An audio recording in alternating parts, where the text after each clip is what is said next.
Welcome to NBA 2K25 shooting guide. This is a big one. Everybody's been asking for this, and I took my time because I wanted to make sure I get you all the key information you needed. Man, I also have two other shooting guides that are coming that are going to really ramp up your shooting skills and take you to that next level. First thing I want to say is I do have giveaways, full game code, and BC for everybody. Make sure you check the description so you can enter. Leave a comment. You might just get selected randomly as well. So lock in for that. All right. If any tips are really good and useful for you, make sure you hit that like and leave a comment. So first things first, I do have a settings video with a lot of shooting tips in it.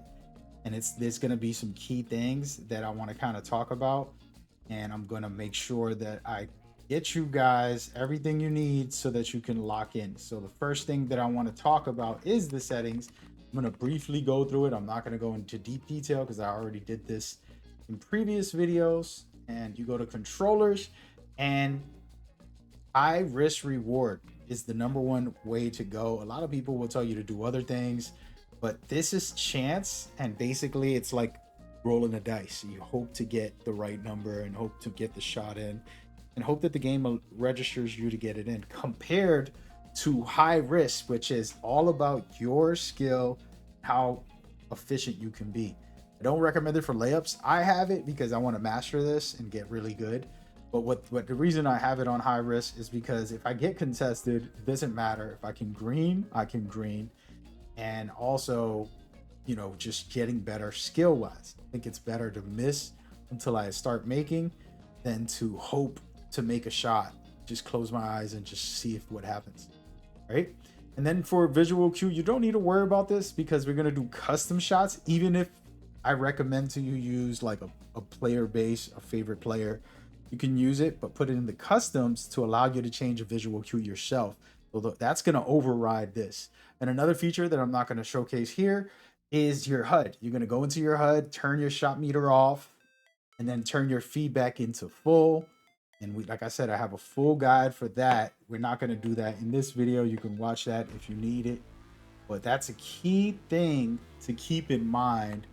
And speaking of keep in mind, we're going to go right into the shot creator. This is going to be a full video where I break all this stuff down in detail and help you. Let's just say you want to use a Kobe Bryant. This is the actual jump shot I am using right now. And I have hot zones on the threes everywhere. I even got lethal. And to be honest with you, this is the best, in my opinion. For me, just on a general, non having to customize and create a combination, just straight up Kobe Bryant. But what I did was change the speed. I had it on super fast, but I would shoot it slightly late. So I turned it down a little. And then I tweaked this right after and played about 10 games. Every game I would tweak it depending on if I shot early or shot late. And again, this is going to be its own video, but the point is we're going to do a bunch of shooting things, secrets and stuff in that video, but this is just an example of what the video is going to talk about. And make sure you do that. And the footage you're going to be watching in the background is literally me practicing when the game first released this jumper and changing. As you can see, I missed slightly early. And I'm changing the visual cue after each game just to get a rhythm of what exactly I like. Not about what the game is telling me to do and I want to adjust to it. No, I want the cue to be what I like. Okay, so that is very critical. And the next tip that I'm going to give, you're going to watch me here practice a step back because I wanted to practice how to hit a step back on a player and in their face. All right, so I'm going to try to take contested shots during this whole footage as I break some more tips down. But the point is practicing contested shots, super critical and I mean like vital to learning the game and figuring it out so that you can get from there. And another big tip is sticking with that jumper. Once you see a jumper's nice, it's working good, stick with it.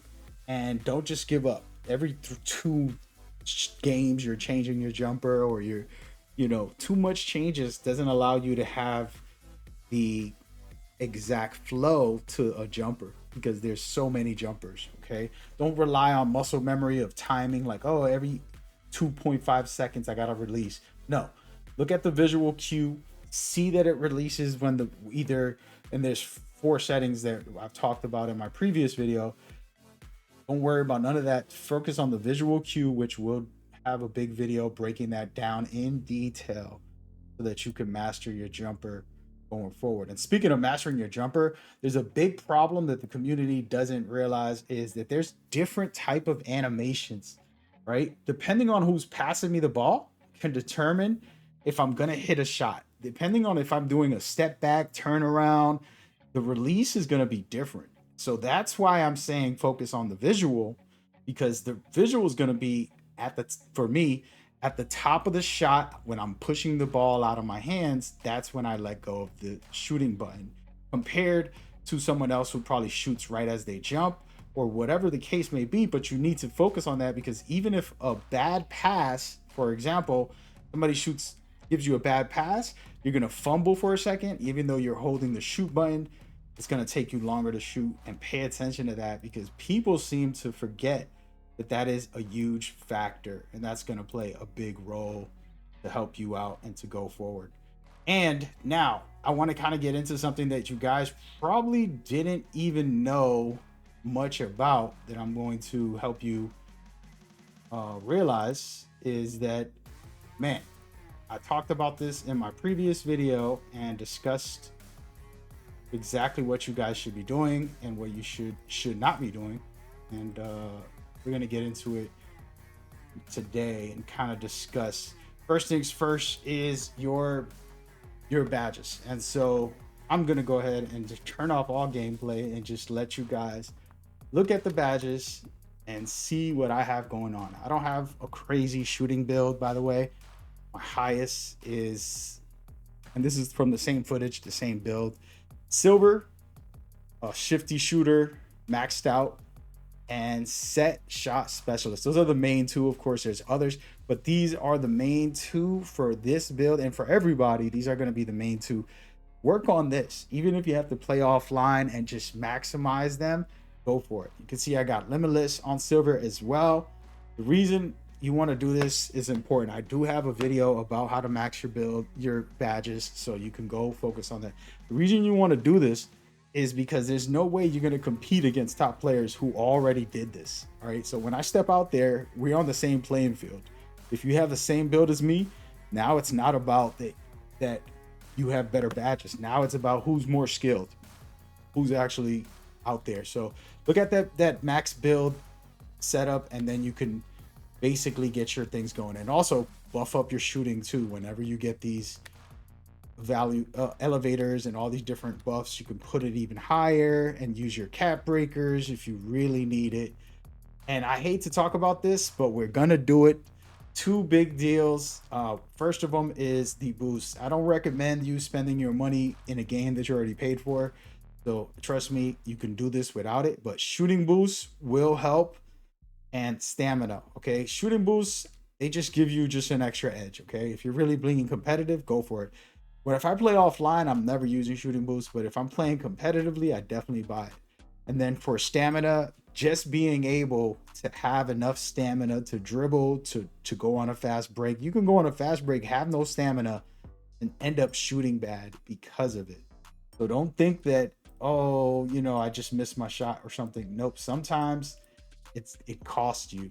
Okay, and so think of that. And then we're going to talk about takeovers. One of the biggest things with takeovers that people don't realize and don't see when they play the game is that, hey man, you have to have takeover, and you got to do your thing to be able to dominate. You know, sometimes you could just want to throw an alley-oop, get some assists, and your takeover starts getting boost.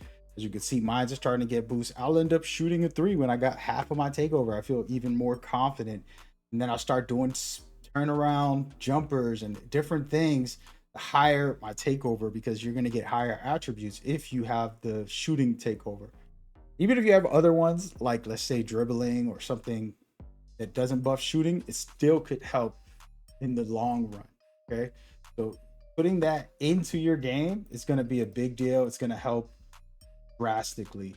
And we talked about the badges. Like I said, Chris Brickley, the practice and the streets. We have the tutorial guide for all of that. And this goes for your shooting badges.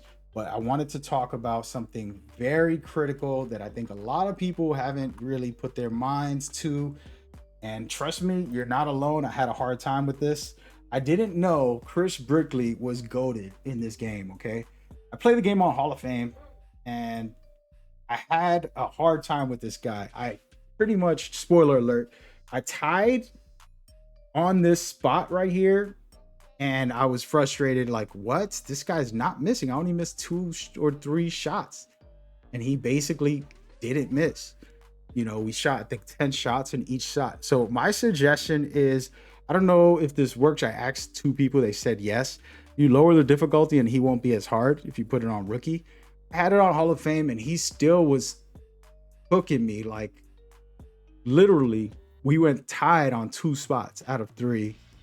And so I humbly tell you guys to, and I have a video that we're going to talk about some of this as well, but do 1 week just to see if you can compete against him. And if you can't, keep doing 1 week, because if you do 3, I think I won't be able to get any more hot zones for 3 weeks, which sucks, but that's how it works. And shout out to Lethal with the amazing shots that he was able to do. But make sure you put this into your arsenal and get out there and get the running. Once you feel comfortable where you can hit 7 to 8 shots out of 10 consistently in this type of thing, because if not, he's basically going to dominate you. If you tie, the biggest tip here is don't tie with him, because you're going to end up losing that hot zone. And so, for example, I tied twice on here. I won the last one, but this guy is ridiculous. Okay, so make sure you do that and you handle your business. Okay, now I want to talk about the contest system very quickly while you guys watch this. Basically, there's a new system with the contest. Okay, people with bad perimeter, you can shoot right over them and you're good to go. But also, if they're not close to you, just take the shot. Okay, and practice shooting contested shots. It's super critical, more than you would ever know. It is extremely critical to be able to shoot those contested shots and lock in when you play this game, you know, without a shadow of doubt. So take the time. Don't rush, but also, you know, don't sit here and chicken out as far as everything that you need to do. And apologies, I wanted to show y'all the grand finale here where I beat him. I beat him by 1 point, but it's okay. I'm proud. I'm proud of myself, okay? We did what we came to do. And basically, I only get 1 hot zone out of this, unfortunately. And that's where you guys got to learn, like, oh, wow, don't do the same mistake. Okay, just a pro tip for the future. And I want to kind of just talk about shooting in generally overall. One of the key things in my guides that I'm going to be doing in the future is teaching you how to basically master your shot as best as humanly possible. A lot of people don't put up the right shots that are for them, and they don't practice them at all. And this is going to be a whole video, just like some deep stuff to deep dive into. But the point is, it's going to be critical for you to learn your shot. And I'm going to give you an example right here. This is a shot that I do against players, but I was playing to max my player out, and there it is. Pretty straightforward, not too complicated of a dribble. Anybody can do this. Basically, a quick hezzy, speed in, and then a little step back, 3-pointer. And if you master that one, and then you learn to do your go-to shots basically all year long, you're going to be able to really dominate in the game and have a good time along the way. You know, that's the key, right? I think you just want to have fun and do different things, and having those go-to shots and things that you're used to. This was literally the first couple days of the game. I was practicing my 3-point step backs, and those are the examples of like what you need to do when you play. Don't do this while you're hanging with friends. As you can notice, I'm practicing my go-to moves by myself, not in a 5-on-5 rec game where I'm just making people watch me fail sometimes, you know, like it's not like I'm a terrible player and I hit my shots decent, you know, but in the end of the day, I don't want to make people watch me learn the game. You want to do that on your own time, get your badges while you're doing it, and then you can get out there and handle it. I'm not telling you to stay offline. You might not be one of those guys. I'm also somebody who loves being online, but out of respect for whoever you're playing with, don't go out there trying to learn how to dribble or learn how to get in the lab. All right, that's the number one tip. Take the time, get into the lab, practice some things, and then come out there letting people know, like, hey man, I'm maxed out badges, I got my hot zones, my lethals, I have, you know, everything that Mag said in this video. Plus, you know, I've got some go-to shots with my dribbles and open and whatever. All right. And so I do have another video just like practicing these things and learning them for you guys. So you should definitely check that out. Should be popping up in the channel at some point. And then we got a bunch of dribble guides coming too. So hope y'all enjoy both of those. See you there. Peace.